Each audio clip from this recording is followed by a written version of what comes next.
Bismillahirrahmanirrahim. Assalamualaikum warahmatullahi wabarakatuh. Alhamdulillahirabbil alamin. Wassalatu wassalamu ala asyrafil anbiya'i wal mursalin Sayyidina Muhammadin wa ala alihi wa ashabihi ajma'in. Allahumma anta rabbi la ilaha illa anta khalaqtani wa ana abduka wa ana ala ahdika wa wa'dika mastata'tu a'udzu bika min syarri ma sana'tu. Abu'u laka bi ni'matika 'alayya wa abu'u bi dhanbi faghfirli fa innahu la yaghfiru dzunuba illa anta. Bersyukur kita kepada Allah Subhanahu wa taala. Pagi ini masih sehat. Tadi malam kita memperingati peristiwa mengambil hikmah dari Isra Mi'raj Nabi besar kita Muhammad sallallahu alaihi wasallam. Walaupun ngantuk-ngantuk, kita berusaha tetap istiqomah dalam melanjutkan amal-amal ibadah kita, ya, seperti yang tadi malam juga disampaikan oleh Syekh itu. Bagi orang Arab, Syekh itu banyak pemakaian kata Syekh itu banyak yang dipakaikan. Untuk orang tua, Syekh. Jadi Syekh Al-Hajj Tirmizi misalnya, Syekh kalau sudah tua, atau orang ulama berilmu Syekh, ya, Syekh At-Tirmizi. Sebenarnya nama Pak Tirmizinya kalau dalam perawi hadis itu At-Tirmizi. Kemudian orang-orang yang kaya juga Syekh, panggil Syekh. Lalu orang tua, orang ulama, orang berilmu, orang kaya itu dipanggil Syekh. Dan gelar-gelar, sebutan-sebutan untuk orang-orang yang dihormati itu dipanggil Syekh. Ya. Jadi tidak selalu Syekh berarti adalah orang ulama saja. Sama dengan di Jawa. Di Jawa kalau kiai itu tidak selalu berarti ulama. Ya. Keris juga ada kiai. Ya. Bahkan ada orang Kristen dipanggil kiai. Ada seorang Kristen dulu namanya Kiai Sadrah. Dia Kristen, tapi dihormati oleh kawannya disebut dengan Kiai Sadrah. Dia berilmu dalam bidang agamanya. Tapi kalau dalam sejarahnya Kiai Sadrah itu dulu sekolahnya dia pesantren. Kemudian menjadi Kristen karena ada slip, ada kebo di Solo itu ada namanya Kiai Slamet, ya Pak, Kiai Slamet di Solo. Ada kerbau yang dianggap punya keramat Kiai. Jadi ada julukan-julukan tertentu. Tapi kalau Syekh tadi juga, kalau orang-orang Minang sambil memanggil Inya. Kalau orang tua dipanggil Inya. Ulama Inya juga. Datuk Inya juga. Harimau Inya juga. Jadi sesuatu yang disakralkan namanya. Begitu kita juga perlu memahami bahasa, istilah-istilah sesuatu sehingga kita bisa menempatkan sesuatu. Ada orang, Pak, itu dia kan sudah kiai kok begitu. Di kiainya bukan karena ulama, tapi karena yang lain. Ada ahli kebatinan kalau di Jawa itu kiai juga, ya. Jadi itu sebutan-sebutan yang ada di situ. Nah, untuk ini kalau kita pergi ke Saudi, pergi haji misalnya, itu banyak syekh yang memberikan bantuan, ngasih makan, ngasih roti, macam itu syekh. Si syekh di situ adalah sebutan atau julukan untuk orang-orang yang dihormati. Minggu doa Pak sekalian. Pagi ini kita coba membahas yang bukan melatih lagi. Kalau Sayyidul Istighfar sudah kita baca setiap kita mengisi tausiah Allahumma anta rabbi. Sekarang ada lagi satu doa yang singkat saja, tetapi itu sangat besar faedahnya, fadilahnya doa itu. Doa itu dibaca ketika sujud terakhir. Apa itu? Kita apa? Allahumma rzuqni makhraja. Jadi kita apa?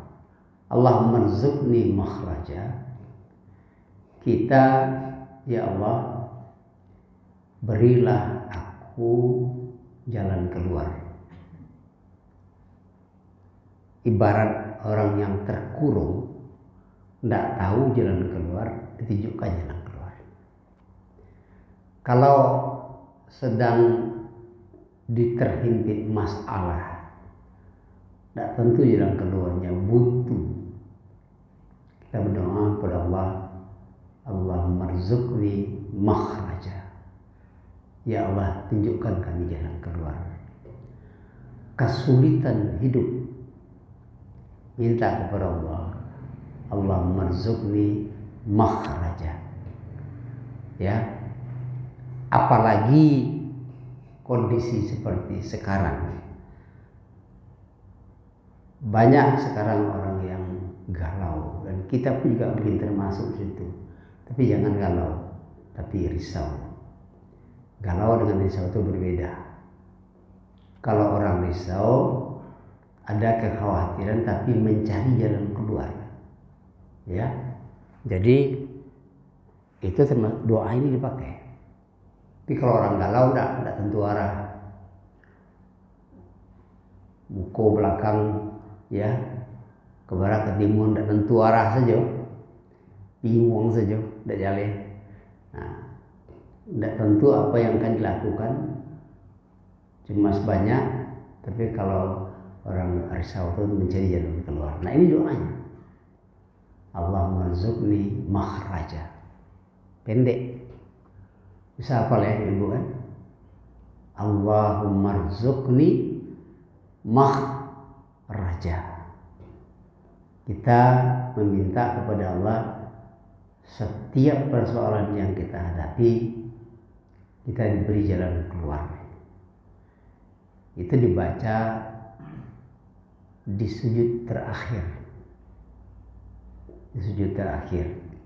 Ada juga doa yang disunnahkan oleh Nabi, Ya Hayyu Ya Qayyum, Ya Hayyu Ya Qayyum, Ya Hayyu Ya Qayyum, birahmatika astaghith. Doa ini diriwayatkan oleh sahabat bapak saya ketika perang Badar.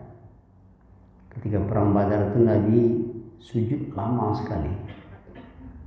Yang dibaca oleh Nabi apa? Ya Hayyu Ya Qayyum, Ya Hayyu Ya Qayyum. Begitu terus. Wahai yang maha hidup, Hayyu itu yang maha hidup. Siapa yang maha hidup? Allah menghidupkan. Ya Hayyu, yang berdiri, yang berkuasa, yang maha kuasa. Doa ini itu menjadi diulang-ulang dan dibaca oleh orang yang memang penuh keyakinan kepada Allah Subhanahu wa taala. Terus baca tuh ya Hayyu ya Qayyum, ya Hayyu ya Qayyum, ya Hayyu ya Qayyum. Terus dibaca. Ya. Allah marzuqni makhraja. Kan ada saat-saatnya kita ini buntu. Siapapun bisa mengalami itu, siapa saja. Maka kita minta kepada Allah. Kalau kita berdoa untuk bersama, misalnya kondisi negeri kita seperti ini sekarang, ya, seperti ini sekarang. Kita akan pemilihan umum nanti tanggal 14. Kita berpikir, ya Allah, sepertinya negeri ini akan begini. Banyak yang kita dengar berita, banyak kita lihat berita. Maka kita doakan Allah marzuqna makhraja. Kalau tadi Allah marzuqni untuk diri kita sendiri, maka sekarang kita minta untuk bersama. Ya Allah, berilah kami jalan keluar. Itu diucapkan dengan sepenuh hati. Maka doa seorang mukmin yang keluar dari hatinya itu akan mengguncangkan arsy. Mengguncangkan arsy dengan sepenuh hati, maka arsy akan bergoncang dan Allah melihat kesungguhan kita berdoa itu. Ibu, doa-doa ini memang membutuhkan tadi. Doa itu adalah tanda kita beriman, tanda kita berharap kepada Allah. Tetapi keistiqamahan kita dalam berdoa itu juga tanda yang lebih lagi. Ada seseorang cerita dari seorang kawan yang tukang apa namanya ini, yang tukang obat dengan bacakan doa, apa namanya?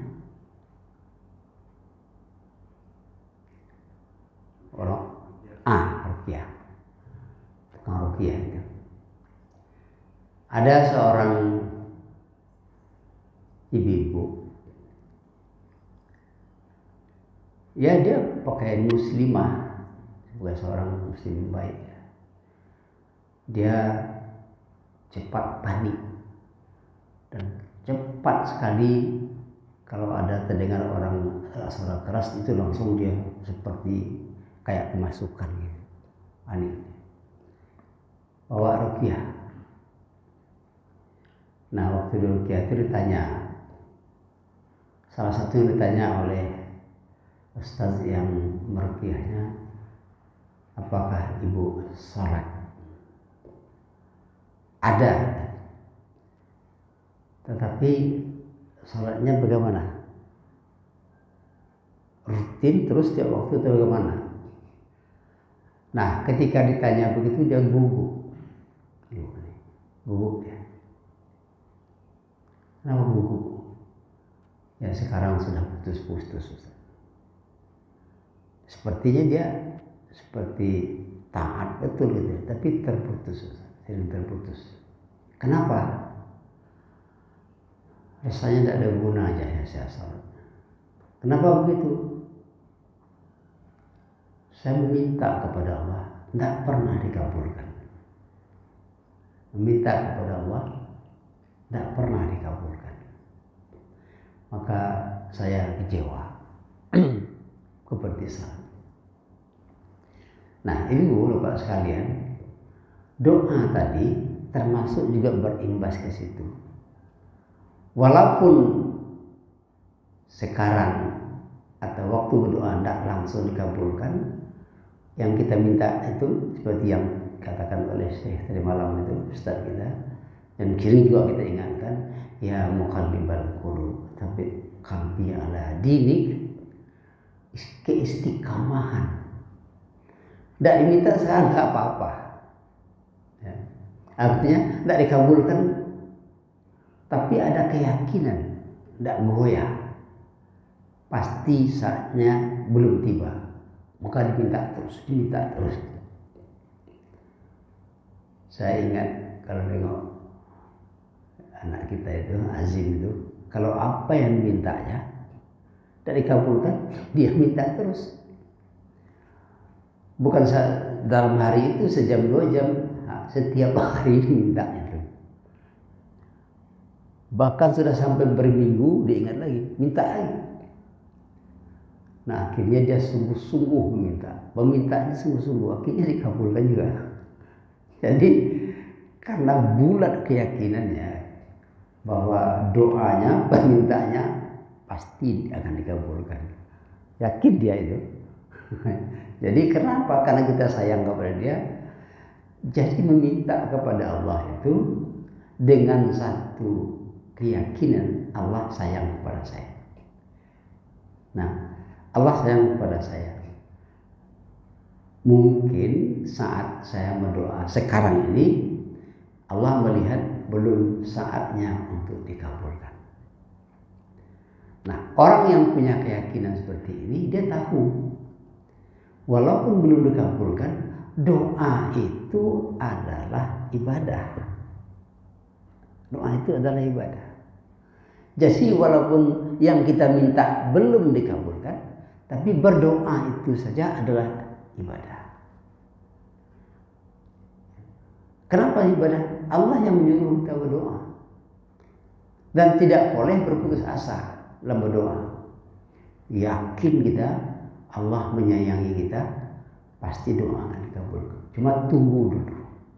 Cuma bedanya kita dengan anak, kalau permintaan anak tidak langsung kita kabulkan, mungkin awak anu berpiti. Kalau dia minta berkaitan dengan duit, ya kan? Kalau Allah punya, cuma Allah menengok belum. Kayak punya anak kecil dan mintanya yang tidak cocok dengan dia, tunggu dia besar dulu. Tapi tidak pernah berhenti, akhirnya dikabulkan juga. Nah, oleh sebab itu ketika kita berdoa keluar dari masalah, tidak dapat juga masalah, yakinlah bahwa Allah akan ngasih masalah, akan menunjukkan jalan keluar dengan catatan berdoa kepada Allah itu dengan keyakinan, dengan sepenuh keyakinan, apalagi dengan mensucikan diri.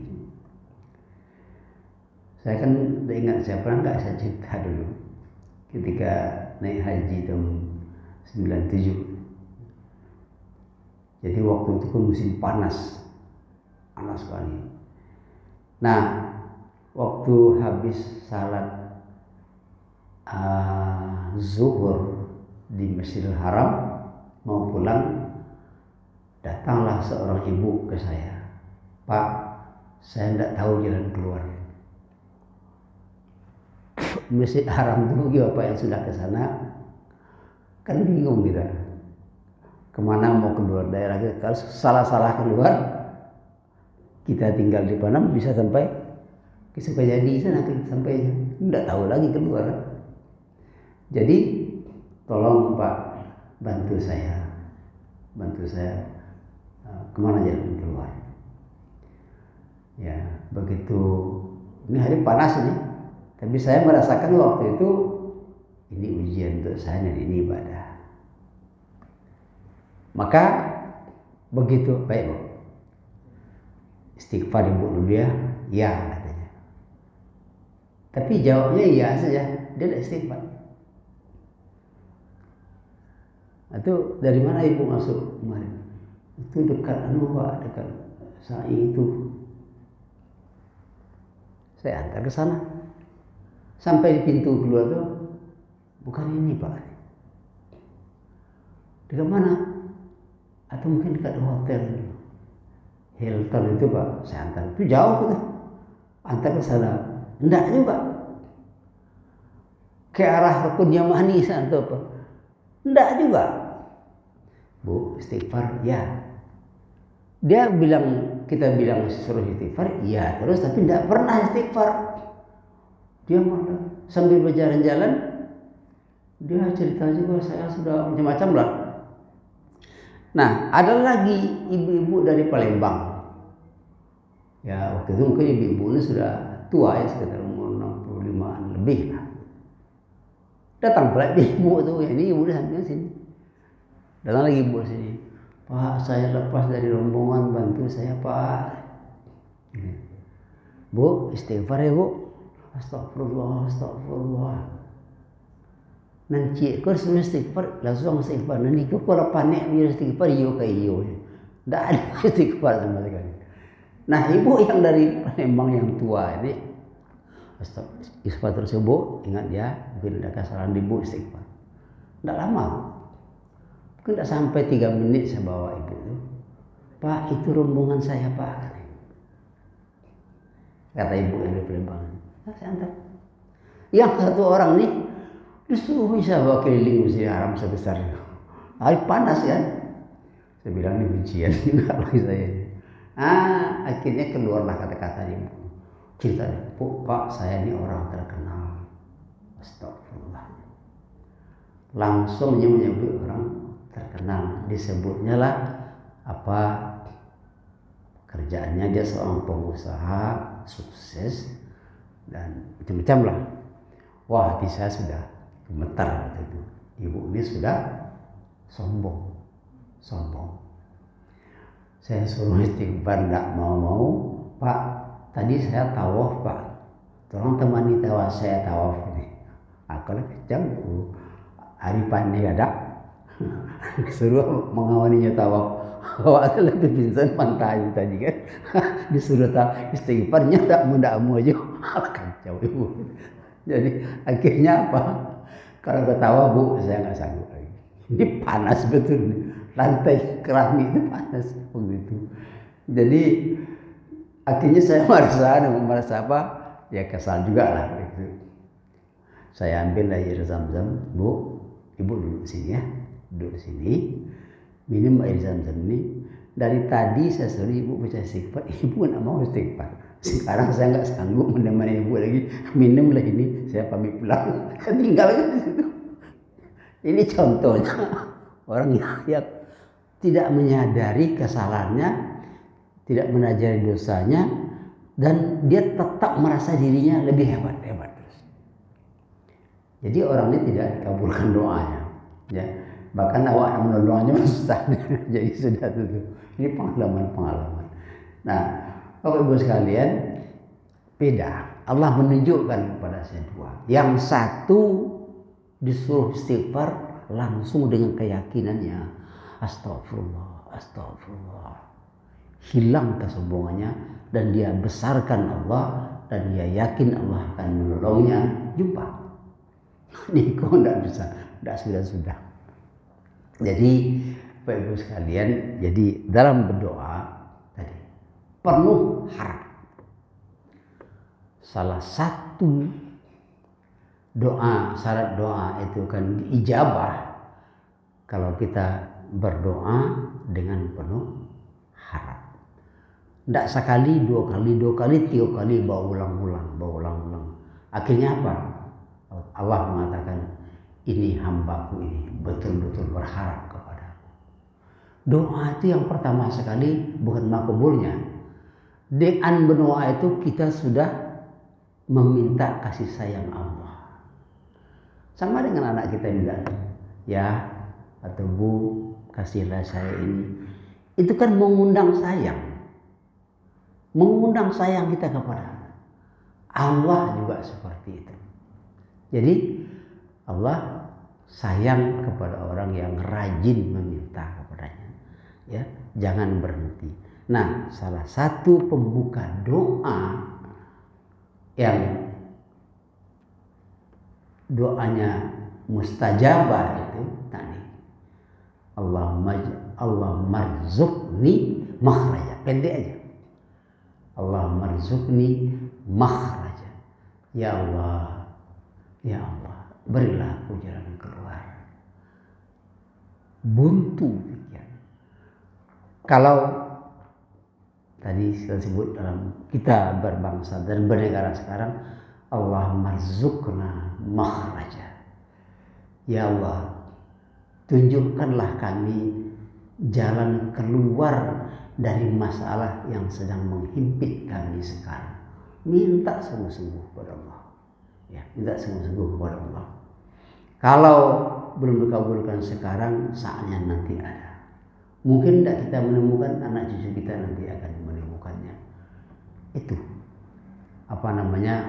senjata yang paling ampuh. Kan dikatakan tidak ada kekuatan yang paling hebat kecuali doa kepada Allah. Doa itu bahkan mampu membuat Allah mengubah takdirnya kepada kita. Doa itu. Jadi Bapak Ibu sekalian, nah itulah gunanya. Kayak tadi malam itu kan ramai ya, ramai sekali. Ramai sekali itu memang ada saat-saatnya dalam berdakwah menyampaikan perlu ada, kata orang sekarang, stimulan, pancingan, rangsangan. Di Jawa kan ada namanya acara sekaten. Sekaten itu, ini Pak saya pun lebih tahu ya. Sekaten itu dari syahadatain. Ya, betul ya. Syahadatain. Jadi Wali Songo itu bagaimana mengundang orang Jawa dulu sebelum masuk Islam, supaya masuk Islam. Kesukaan orang Jawa itu apa? Kan menonton wayang. Nah dulu kan bayar, maksudnya bayar. Tetapi Wali Songo membuat masuknya bayarnya itu membaca syahadat. Jadi dipancing. Nah kalau kita memancing masyarakat berkumpul untuk mendengarkan dakwah, diundang dengan makan bersama. Saya dari malam agak juga senang juga ya. Si Ilham kan rajin, suaranya kadang ya kan, Bapak Ibu yuk kita makan bersama.